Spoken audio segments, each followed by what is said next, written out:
매일 아침 꼭 챙겨야 할 뉴스 딱 3개만 골라서 깊게 들여다봅니다. 뉴스 세계 시간인데요. 오마이뉴스의 곽우신 기자 모셨습니다. 어서 오세요. 네, 안녕하세요. 그리고 박준 변호사 모셨습니다. 어서 오세요. 안녕하십니까. 네, 곽우신 기자는 이제 며칠 자리를 비우셨는데 네. 그 몸이 좋지 않아 가지고 자리를 좀 비웠었습니다. 어떻게 다 나오신 거죠? 네, 뭐 거의 다 나왔고요. 네. 오늘부터 이제 죽도 끊고 밥 먹을 예정입니다.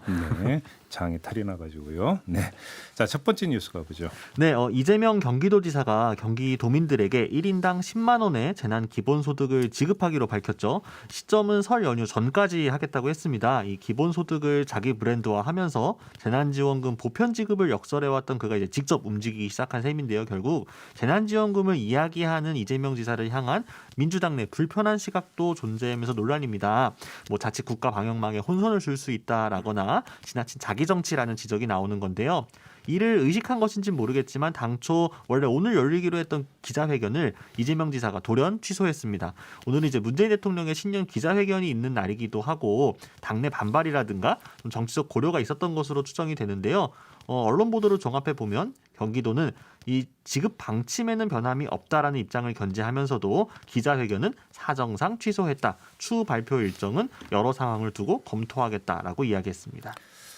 일단 그 오늘 조간을 보니까 그러니까 이 기자회견을 취소한 거에 대해서 다들 주목을 하고 있던데 그 배경이 뭐냐? 네. 여기에 이제 그 초점을 맞추고 있는 거 아니겠습니까? 대통령이 이제 신년 기자회견 또 있으니까 근데 겹칠 수 있죠. 그게 이유라면 사실은 제가 볼 땐 그 좀 약간 코미디죠. 네. 왜 그러냐면 대통령 신년 기자회견이 언제 열리는지도 모르고 같은 날 기자회견을 잡았다라면 경기지사 참모진은 제 역할을 못 하고 있다.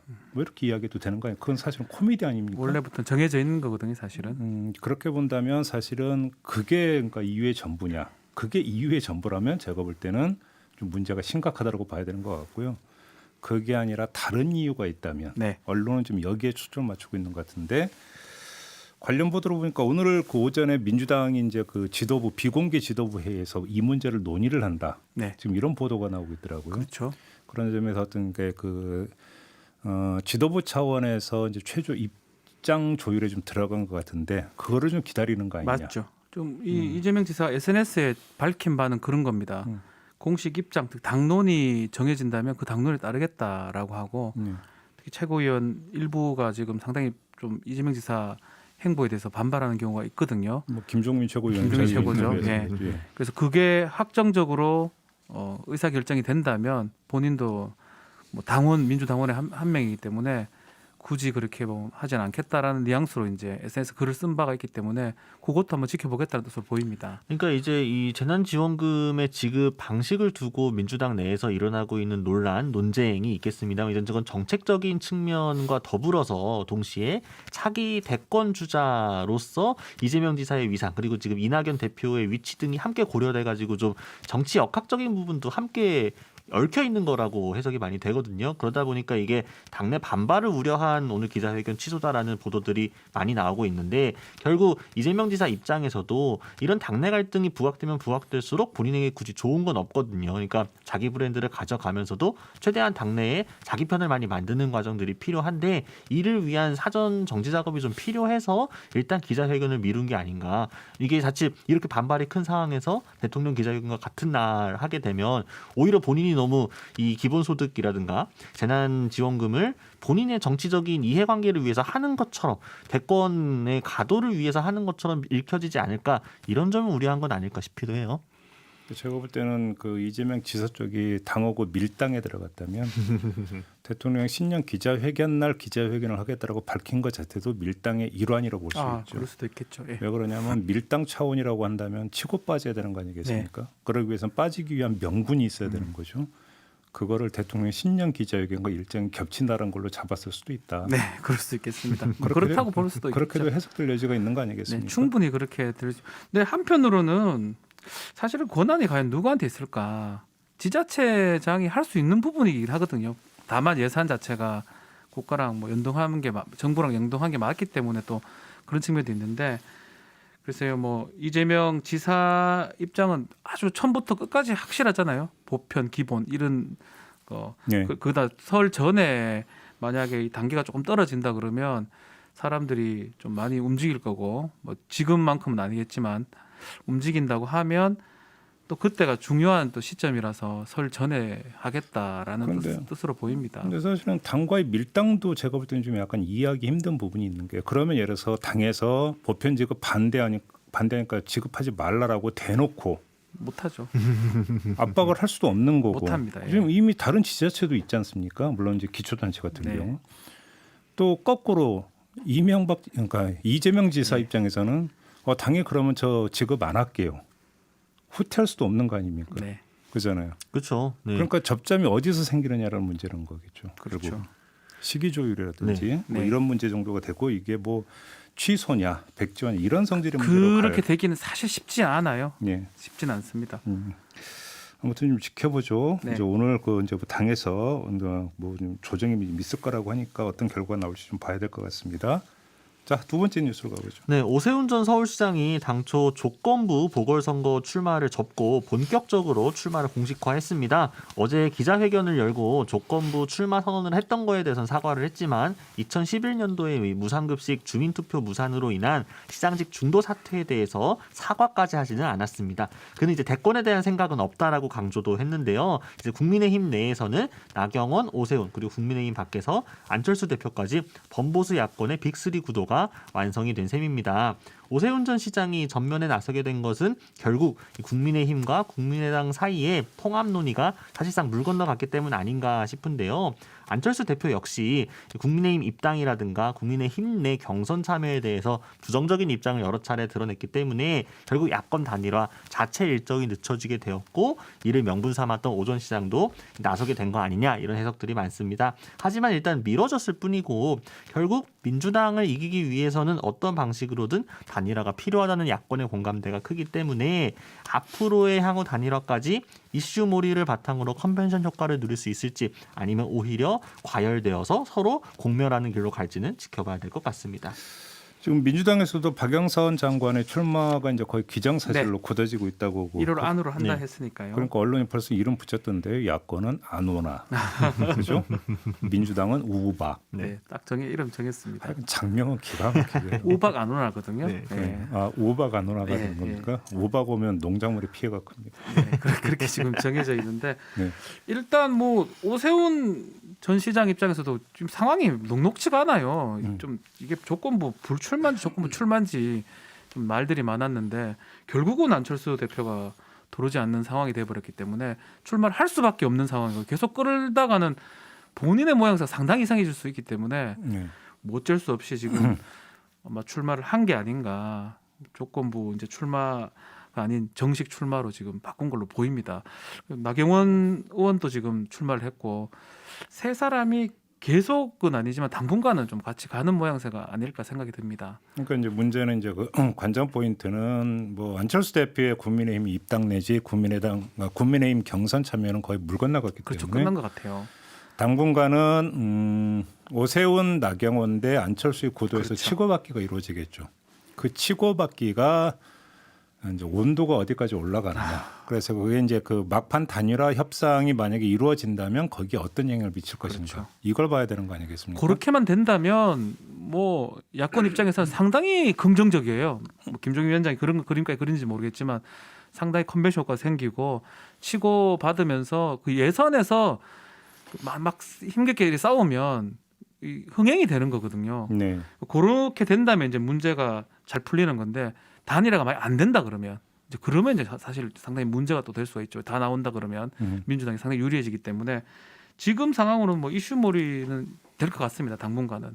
그렇지만 단일화가 되냐 안 되냐 나중에 그게 문제인데 둘 다 만약 예컨대 나경원 뭐 오세훈 여기서도 지지율이 상당히 높고 안철수 대표도 높고 그래서 둘이 붙는 상황이 돼버리면 서로 양보하지 않을 가능성도 있지 제가 볼 않을까 때는 생각이 그거는 들어요. 지금 누구도 예단하기 힘든 게 안철수 대표의 지지율은 사실은 선점 효과에서 비롯된 측면이 예. 일정하게 있기 때문에 지금 오세훈, 나경원이라고 하는 두 사람이 이제 출마 선언을 했고 이제 본격적으로 뛰면은 그거를 다시 잠식해 들어가느냐 마느냐.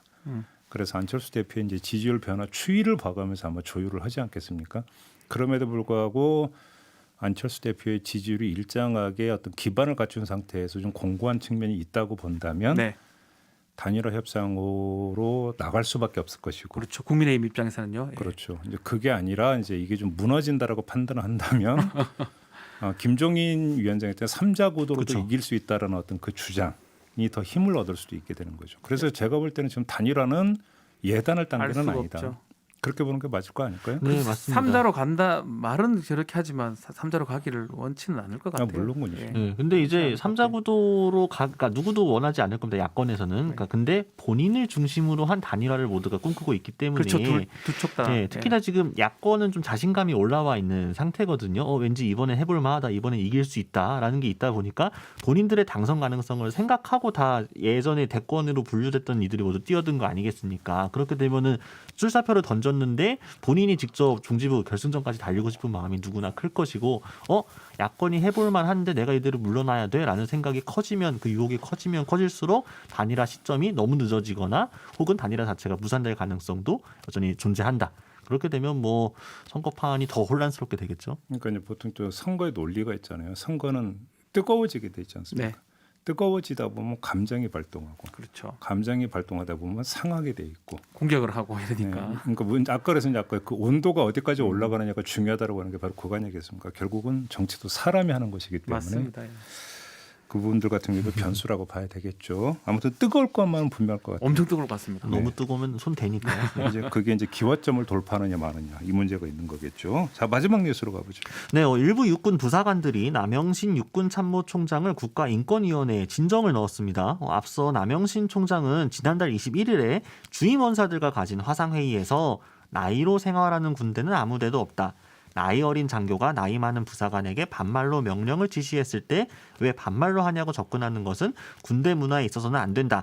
장교가 부사관에게 존칭을 쓰는 문화, 그것은 감사하게 생각해야 한다. 이런 발언들을 했던 걸로 전해졌습니다. 네. 이 때문에 일부 주임원사들이 장교는 부사관에게 반말해도 된다고 말해 인격권을 침해당했다라고 진정을 넣은 건데요. 육군은 이번 인권위 진정 내용은 참모총장이 회의간 강조한 전체 내용과 발언의 전후 맥락은 보지 않고 취지와 진위를 왜곡한 것이라는 입장이었습니다. 특히나 이제 참모총장은 상명하복과 군기강 확립이 필수적인 군 조직의 특수성을 고려해서 계급과 직책의 엄정함을 유지하면서 상호 간 존중과 배려 문화가 중요하다고 강조한 것, 이런 설명이 뒤따랐는데요. 신원식 국민의힘 의원 같은 경우에는 이 같은 내용들을 공개하면서 엄정한 군기와 고륙 지정의 병영이 처참히 무너졌다라고 비판했습니다. 아무튼 일단 부사관들이 육군 참모총장을 그 국가인권위에 진정을 했다라는 게 저는 그 처음 듣는 처음 이야기죠. 있는 그렇죠. 일입니다. 네. 그러니까 아무튼 이것도 극히 이례적인, 예. 그러니까 초유의 사태가 되는 건데. 그렇죠. 근데 그거보다도 이제 더 본질적인 것은 장교와 부사관의 관계가 어떻게 설정이 돼야 되는가, 반말을 하는 거냐, 이 문제 아니겠습니까? 일단은 이제 우리 군대에서 간부라고 표현합니다. 네. 장교하고 부사관을 예전에 하사관에 그랬죠. 네. 표현하는데 실제로 이제 실례를 들어주면 음. 저도 이제 나온 지 꽤 됐지만 그, 10년이 넘었지만 영광급이셨는데. 반말을 하지 않습니다. 음. 그 젊은 장교가 부사관들한테 반말하는 경우가 드물고요. 극히 드물고요. 다만 이제 나이 차가 있으면 반말하는 경우가 있죠. 예를 들어서 뭐 한 40, 50대 중령이나 뭐 소령 정도가 네. 뭐 30대 중하사한테 반말하는 경우도 있을 수 있지만 우리 그 박지원 변호사는 어떻게 하셨는데? 전 반말을 하지 않습니다. 예. 저는 뭐 근데 병사한테는 이제 반말을 하는 경우가 있긴 하지만 네. 사실은 군내 어떤 그런 거 없습니다. 상호 존칭을 해라, 상호 반말 뭐 계급에 반말할 수 있다 이런 규정은 전혀 없습니다. 지금 하기 나름이죠. 존칭을 할 수도 있고 상호. 그러면 그 남영신 그 육군 참모총장 이 발언이 부적절했다고 볼 수 있는 건가요? 근데 전체 맥락으로 봤을 때는 뭐 이게 사실 그 얘기를 반말하는 걸 존칭해 주는 걸 고마워하라 이 부분만 포인트 맞추면 그래 되지만 글쎄 뭐 이게 크게 글쎄 뭐 근데 거의 다 존댓말을 쓰거든요. 사실 이게 그러니까 올라갈 일인지는 사실 잘 모르겠어요, 저는. 그러니까 이제 그 부사관들이, 그러니까 주임원사들이 육군 참모총장을 국가인권위에 진정 넣은 것 자체를 가지고 이게 뭐 하극상이다라고 몰고 가는 거는 저는 조금 부적절해 보이고요. 근데 그러니까 사안에 따라서는 문제가 있으면은 부사관들도 국가인권위에 진정 넣을 수 있겠죠, 참모총장 향해서. 다만 근데 그 내용이 무엇이었는지를 보았을 때는 저도 약간 조금 갸우뚱하긴 하거든요. 왜냐하면은 사실 뭐 군대 다녀오신 분들 다 아시겠지만 주임원사가 갖고 있는 그 뭐랄까요? 이렇게 부대 내에서 갖고 있는 권력이라는 거는 계급 이상이고 그리고 갓 임관한 이제 뭐 소위라든가 이런 위관급 장교들이 와서 주임원사한테 함부로 하지 못합니다. 워낙 나이도 있을 뿐더러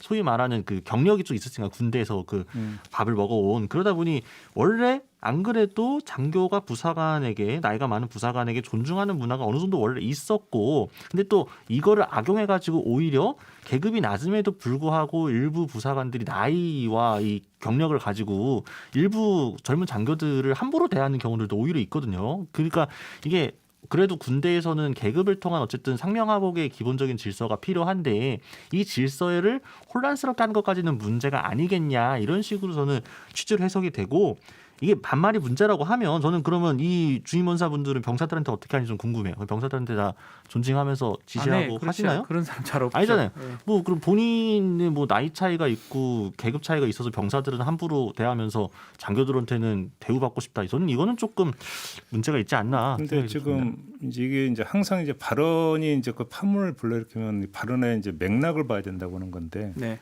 지금 육군 참모총장이 이 발언을 한 자리가 주임 원사들과의 화상회의 자리였다는 거 아닙니까? 그렇죠. 그러면 주임 원사들을 상대로 이야기했다라는 건데 그렇게 놓고 본다면 당신들을 존중하지만 또 계급이라고 하는 게 있다 보니까 여러분들도 좀 장교를 존중해 줘야 되는 거 아니겠습니다라는 취지의 발언하는 뭐 그런 뉘앙스겠죠. 과정에서 아마도 예. 이 이야기가 나온 것이냐 좀 이걸 좀 확인해 볼 필요가 있는 것 아마도 같아요. 뭐 그런 뉘앙스일 것 같아요. 주임원사라면 이제 부대마다 뭐 대대 뭐 연대 사단에 한 명씩 있습니다. 그 가장 뭐 예전에 뭐 선임 상사 이렇게 표현했었나요? 상당히 높은 위치죠. 권한도 그러니까 상당히 쉽게 많고요. 이제 잔뼈가 굵을 대로 굵은. 부사관 중에 우두머리라고 보면 됩니다. 그래. 주임원사들은요. 부대급에서 뭐 주임원사한테 반말하는 사람은 없습니다. 사실 대대장도 연대장도 거의 반말하지 아니 않습니다. 이미 네. 이건 정답이 있어요. 이혁수님, 뭐 네. 초원님 이미 보내주신 대로 상호 존중이 정답이죠. 그렇죠. 그 그죠?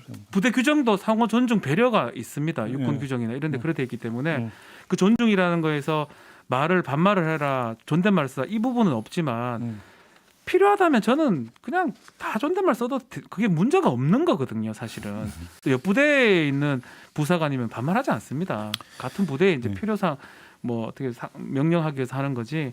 이건 뭐 크게 논란이 돼야 될 부분인가는 의문이긴 한데 또 한편으로는 부사관들 입장에서는 기분 나쁠 수는 있습니다. 나쁠 수는 있겠죠. 네. 알겠습니다. 나쁠 수는 아무튼 있어요. 참 주임원사들이 육군 참모총장 문제 때문에 인권위원회 가서 진정을 했다. 참 처음 보는 일이 발생을 깜짝 했습니다. 놀랐습니다. 참모 총장을 넣었습니다. 아, 군대도 많이 바뀌었나요? 근데 뭐 필요하면 잘못했으면 넣는 거는 저는 뭐 그건 잘못했다고 보지 않습니다. 국가인권에 그런 거 하라고 있는 거니까. 당연하죠. 네. 그럼. 네, 알겠습니다. 자 이렇게 뉴스 세계 마무리하겠습니다. 박지훈 변호사, 곽우신 기자와 함께했습니다. 고맙습니다. 감사합니다. 감사합니다.